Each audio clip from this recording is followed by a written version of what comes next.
In 1991, Dr. George, the superintendent at the time, the principal of Sunny Slope High School, and Rick Fields met with many construction experts to evaluate the status of our 9 high schools.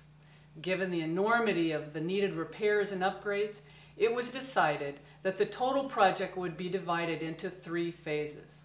Another reason for this decision was so that the taxpayers of the Glendale Union High School District would have the cost spread out over a 20-year period of time.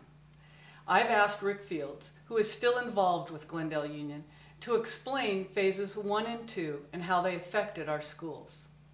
In 1991, when I met with Dr. George about the Glendale Union High School District campuses, it became very obvious that the project was just too enormous for one phase.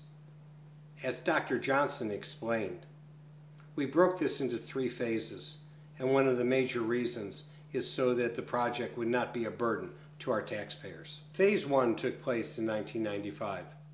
Computers had hit their stride, and it was discovered that Sunny Slope and Cortez did not have the electrical capacity to run computer labs. Fortunately, we were able to correct that situation with the 1995 bond. Additionally, many other deficiencies disproportionate to the other 7 schools became apparent.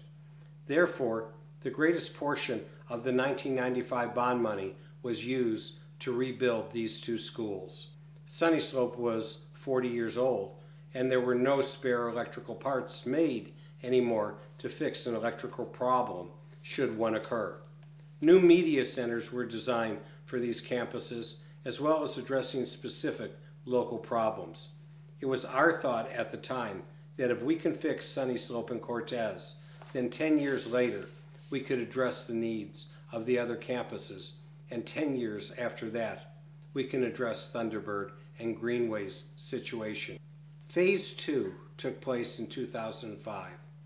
Safety, equity, infrastructure, and technology were the theme of the 2005 bond election.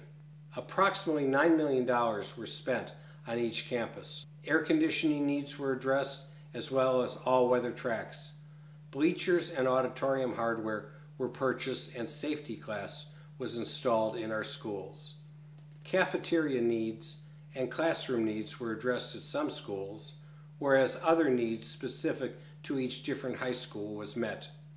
Because accountability is important, there is a complete listing of what was spent at each school on the GUHSD website. Type in bond expenditure and press search for a complete listing. Please take a moment at your convenience and look it up.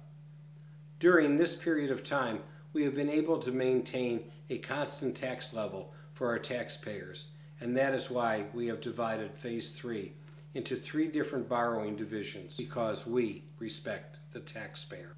Greenway and Thunderbird high schools were built almost 40 years ago in the early 1970s to try to address the rapidly growing student populations in those areas. Those structures are metal. They were really only meant to last for about 20 years. As a result, we have a twofold problem that needs to be addressed. In today's environment, these classrooms are no longer cost-effective due to lack of energy efficiency. Secondly, when it rains, the classrooms at Thunderbird and Greenway leak terribly, leaving the potential for walls to decay.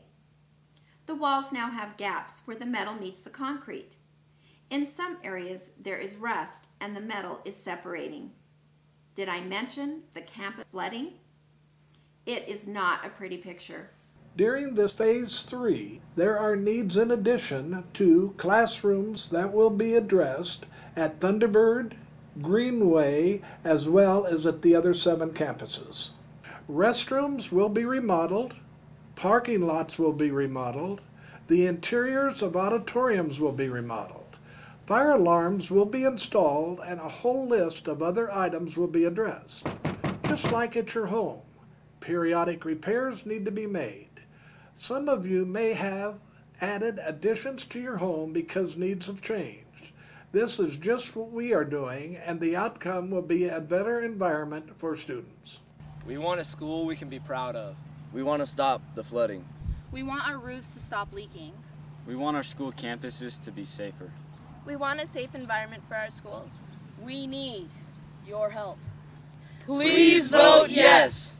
Yeah! Before calling for a bond election, the Glendale Union High School District explored every option available to them. They approached the School Facilities Board, but quite frankly were told that the state did not have the money to meet its obligations. So for the past several years, needed repairs have been paid for out of pocket. Hopefully, someday, the state reimburses the district. I am the superintendent, but today I'm speaking to you as a private citizen, and I ask that you vote on November 8th.